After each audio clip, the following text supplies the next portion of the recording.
Hey, tax students. Because of that COVID-19 situation, we cannot meet on campus for the rest of the semester. So for the remaining chapters, I'm going to supplement the materials with these video lectures. And you can see here, this is the PowerPoint slide for this chapter 14. The full slideshow, the full PowerPoint file is uploaded in our Lao Lima chapter resources folder. And I'm just going to use selected slides here to supplement our lecture. So you can see the title here of our current chapter 14 is C Corporations, which is a type of business entity. And here you can see a list of different types of entities. And we've already covered some other types. So if you remember back in chapter number 7, we learned about a sole proprietorship where we have a one owner business and that business is not a corporation. It's not incorporated. And we prepared a Schedule C to report that business's income and deductions, and then any net income or loss is then combined with the individual taxpayer's other income and deductions on the Form 1040.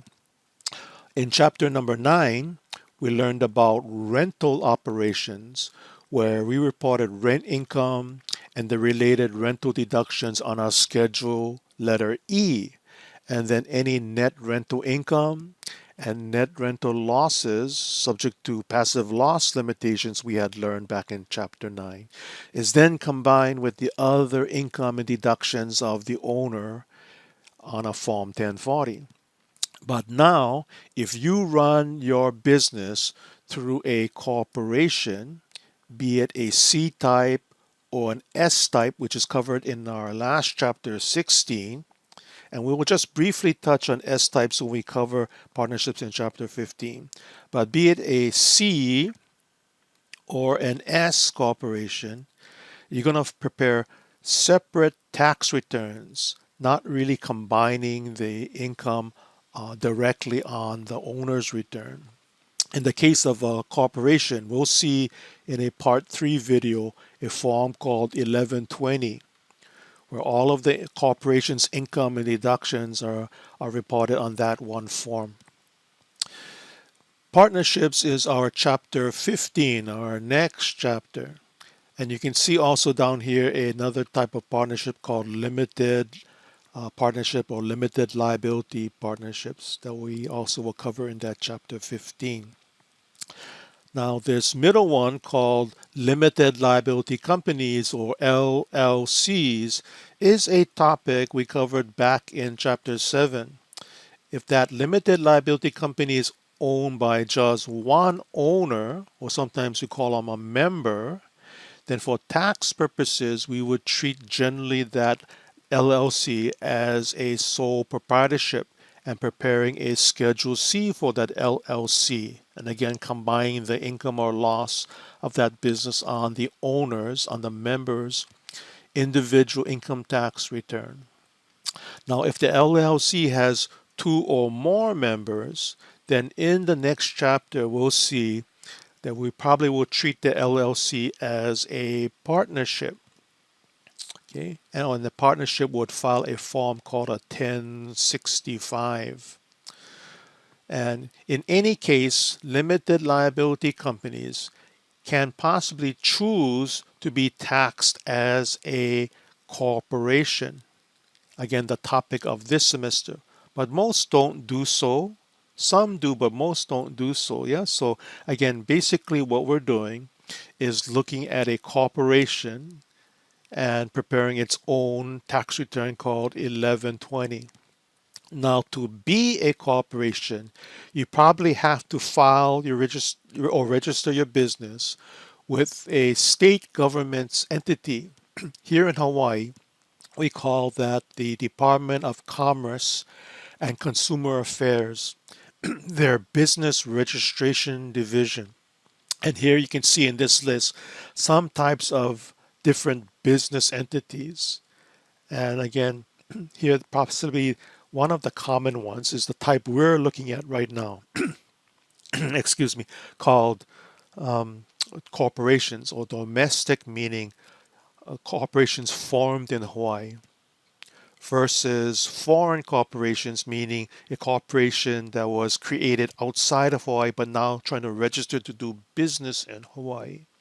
Okay, you have to be recognized by usually a state government to be a corporation. And only then now you file your income tax return with the IRS and possibly with the state, in our case of Hawaii, Department of Taxation. So let's learn about the different rules a corporation will have to use when preparing their tax return. So the corporation, like any other business, has to have a method of accounting. Again, we covered this topic back in chapter 7. So in previous accounting classes, especially your financial accounting class, you learned about the accrual method of accounting, where income is reported when the income is earned. Or in the case of financial accounting, I believe it was the fulfillment of performance obligations.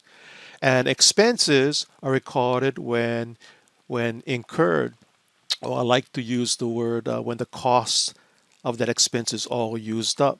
Okay, that's the accrual method. That's the method you would use when you prepare financial statements.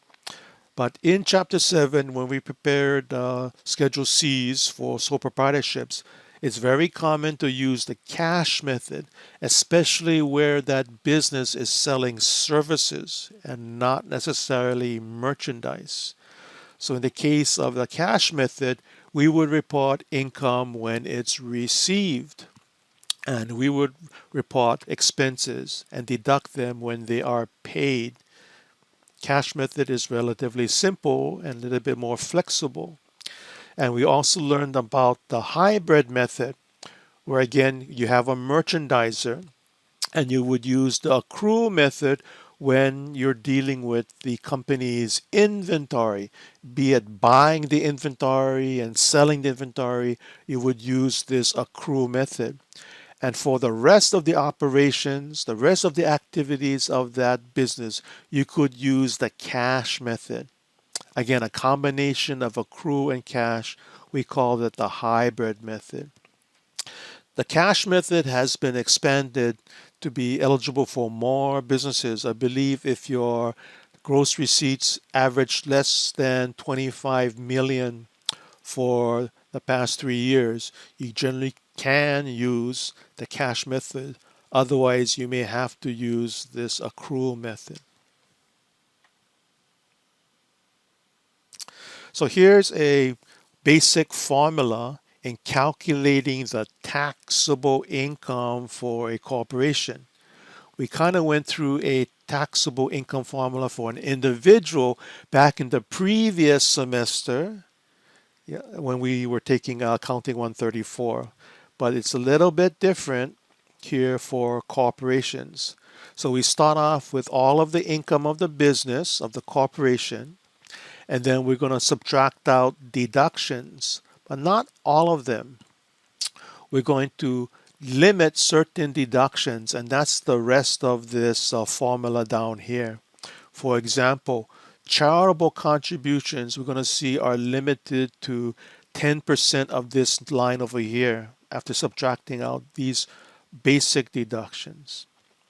And then this one called DRD, dividend received deduction. All the dividends received by the corporation are already included in this gross income figure at the top. But now we get to deduct a part of that income based upon how much of the company we own that's paying the dividend. And that's going to be deducted down here. We're going to see there's a formula or some limitations in the amount we can deduct in some subsequent slides. And then this last one here that we cannot deduct right away is called short-term capital losses that are carried back from a future year to this year. Included in this gross income is our current capital gains, minusing out any current capital losses up to the amount of the capital gains.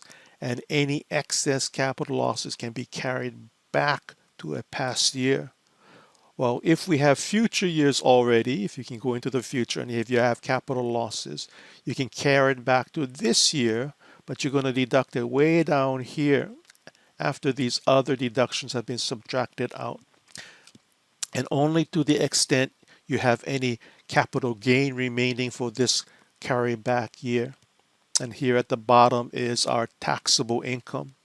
And we're going to learn that there's only one tax rate we use against this taxable income, and that's a flat tax rate of 21%. So talking about capital gains, we're going to take our capital gains for the year. Remember, capital gains is when you sell capital assets. And also there may be Section 1231 gains. Yeah, we talked about included in here. And then you're going to deduct your capital losses against those capital gains.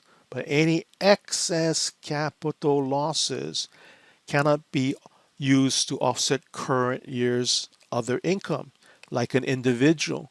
So if you remember in a previous chapter, if we had an individual had excess capital losses, you can use up to 3,000 of that to offset other types of income.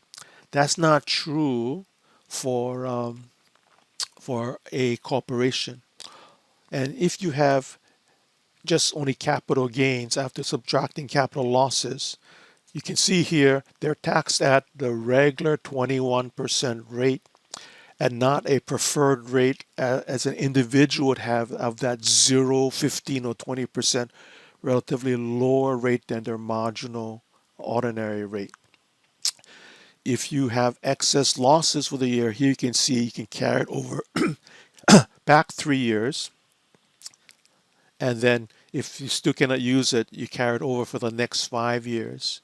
After 5 years, those unused capital losses would expire, would be wasted. In any case, when you do carry over to past or future years, it doesn't matter whether the loss is short or long term. They're all going to be treated as short term to keep things simple. Let's take a look at an example.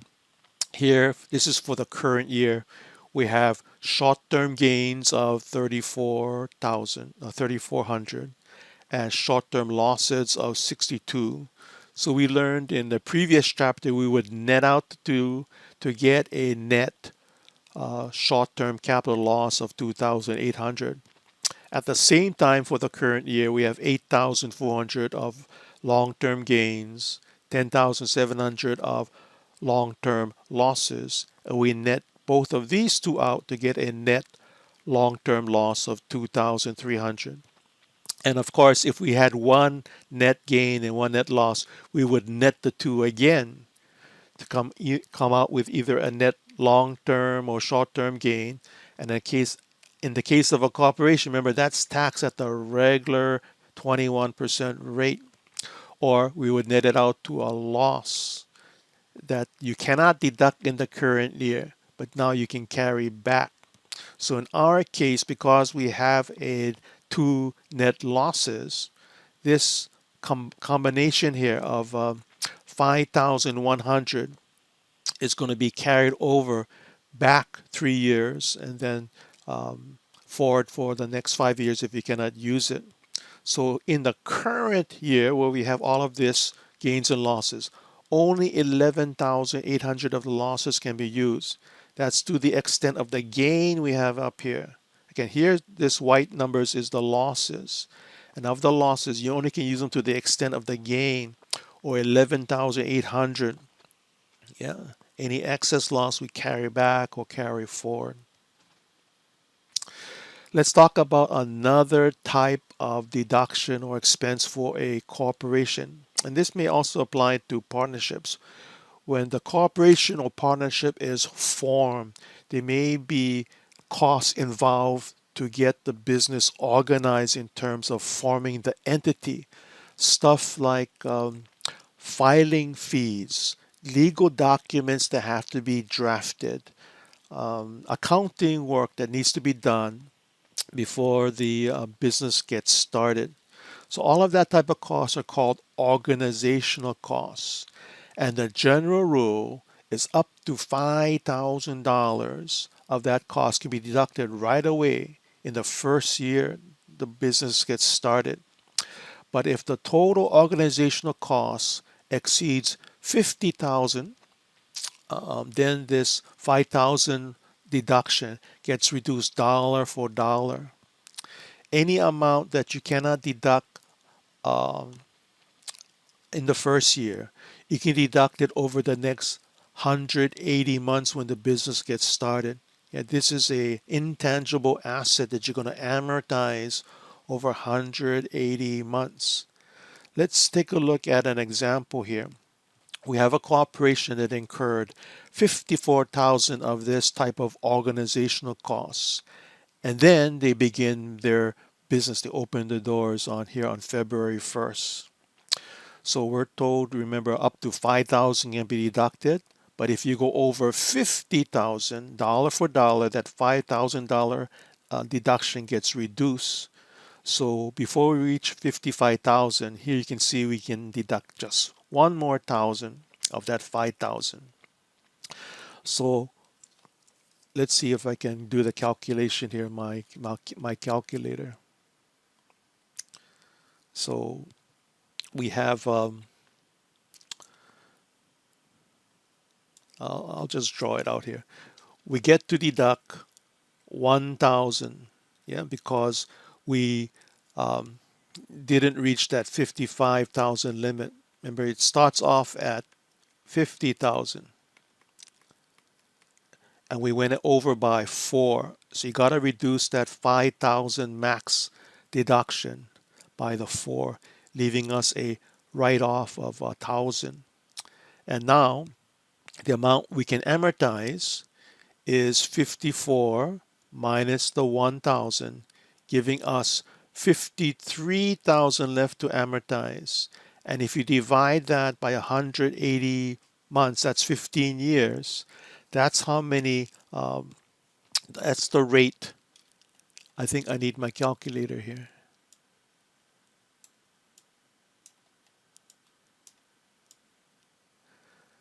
That's 53,000 remaining costs divided by 180 months.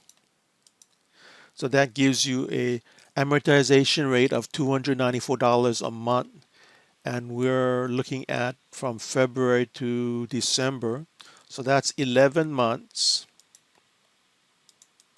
times 11 gives us an amortization of 3239 plus the 1,000 that we can write off in the first year.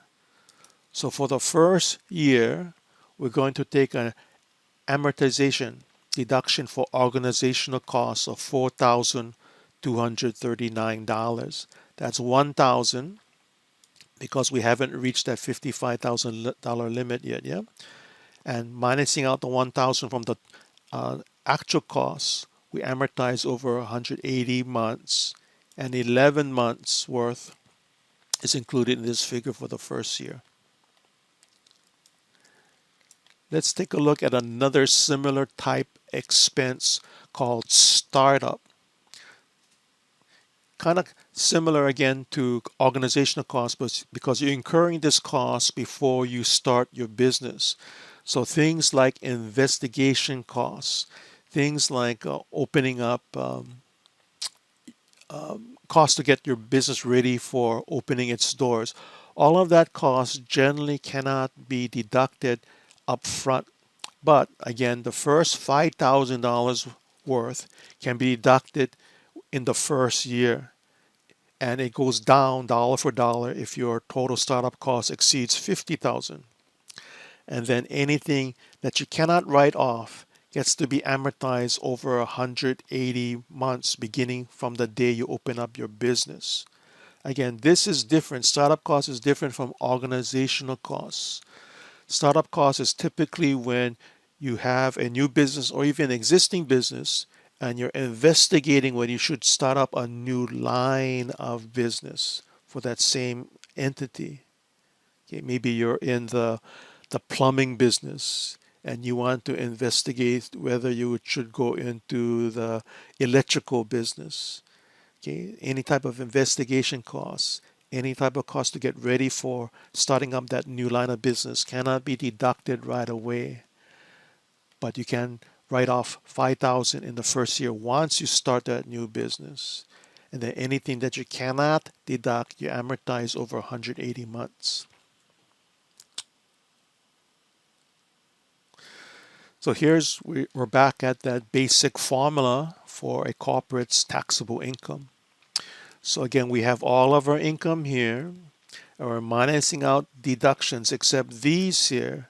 Now included in this deductions are that amortization costs for organizational expense and startup expenses.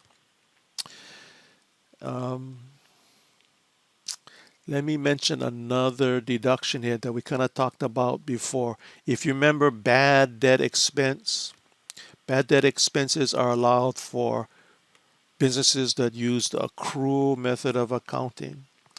And you only can deduct the bad debt expense when you write off the account receivable. In other words, you cannot use that allowance method that was covered in previous financial accounting classes. Okay, so that's bad debt. That's again included here. So let's take a look at this first one here called charitable contributions, and you can see it's deducted down here after figuring out a tentative taxable income here. The rule is the amount of charitable contributions you get to deduct is up to 10% of the taxable income amount. That's this taxable income right here. Yeah, not this one way down here. Okay, that's before the next deduction called dividend received deduction. So let's take a look at an example. We have a corporation that makes a donation of $30,000 and their taxable income is 200,000. So the rule is you can deduct up to 10% of your taxable income, or in this case 20,000.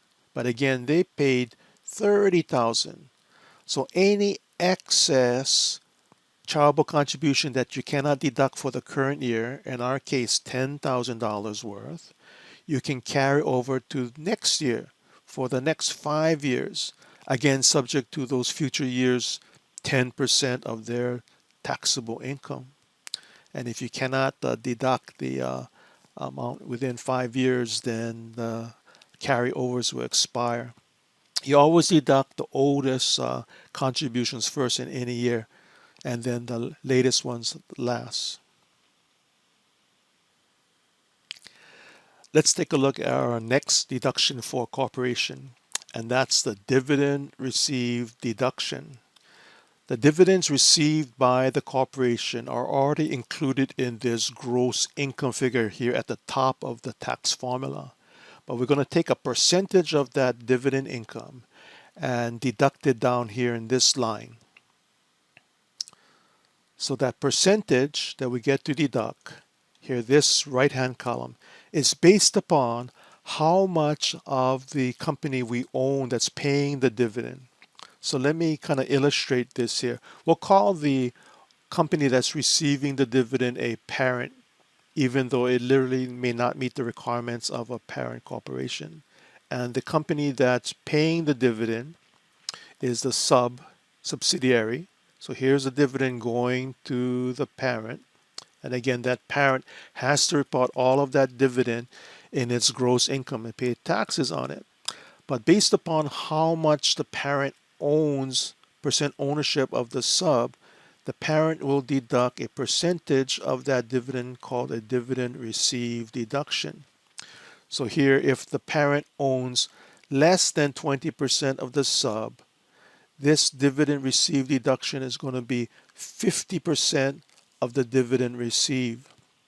If the parent owns 80% or more of the sub, then whatever dividends received, all of it can be deducted. 100% can be deducted. And if you fall between 20 and 80, then 65% of the dividend can be deducted. And there's variations of this uh, limitations on this deduction. But let's take a look at an example where we have Hunt, that would be the parent, owning 50% of the sub, that's Jackson. Jackson is paying a $10,000 dividend to Hunt. So Hunt has to report all of this dividend income. But because the ownership is less than 20%, the amount that you get to deduct as a dividend received deduction is half of it, 50%. So again, Hunt would report all of the dividend income, 100,000, and take a 50% dividend received deduction, 50,000. Here's another rule that applies to the dividend received deduction. So here's a calculation we just did. We took a percentage based upon the ownership and we multiplied that by the dividend received. But we may also have to look at the receiving company's taxable income and multiply it by that same percentage. So we get two tentative dividend received deduction amounts. And here it says we take the smaller of the two, the lesser of the two. The thing is, if this standard dividend received deduction is going to create a loss, when you subtract it out, it's going to create a loss, then we're going to take this regular standard dividend received deduction. If we don't have a loss, then this second limitation may apply where we have to take a percentage of the taxable income. So if I take a look at this next example, let me skip to this example 3 first. We have China owns 20%. So that's a 65% dividend received deduction. And they're receiving from Butters a $40,000 dividend. So 40,000 times 65% will give you a tentative dividend received deduction of 26. But when you subtract out the 26 from the taxable income, you're going to have a remaining taxable income of 9,000. So that means you end up with a positive number here. We're going to have to now use that second limitation where we take 65% of 35,000 and compare that to 65% of 40,000. Here you can see 65% of 35,000 gives you a tentative dividend received deduction of 22,750, which is less than the 26,000 over here. So what we're going to do is choose the lesser of the two, or 22,700. Again, what's triggering this is that we end up with a taxable income number over here after subtracting out the tentative standard dividend received deduction. Now let's go back to example 2. Again, we have a parent owning that middle bracket, between 20 and 80%. So coincidentally, the dividend received deduction is also going to be the same 65% amount. The dividend received by the parent is 10,000. So the tentative standard deduction is 10,000 times 65%, or 6,500. But when we subtract out that standard deduction from the taxable income, we end up with a loss. Remember in the previous, really number 3 example, we ended up with an income.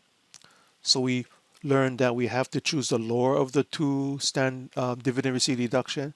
But here, after subtracting out the standard dividend received deduction, you end up with a loss. Then the second one, that would be 65% of 5,000, don't apply. You get to deduct the whole thing. It doesn't make sense, but that's the rules, yeah? So you gotta make sure you're applying the rules correctly to determine this dividend received deduction. Okay, let's stop here and go ahead and continue to the part 2 video lecture for this chapter 14.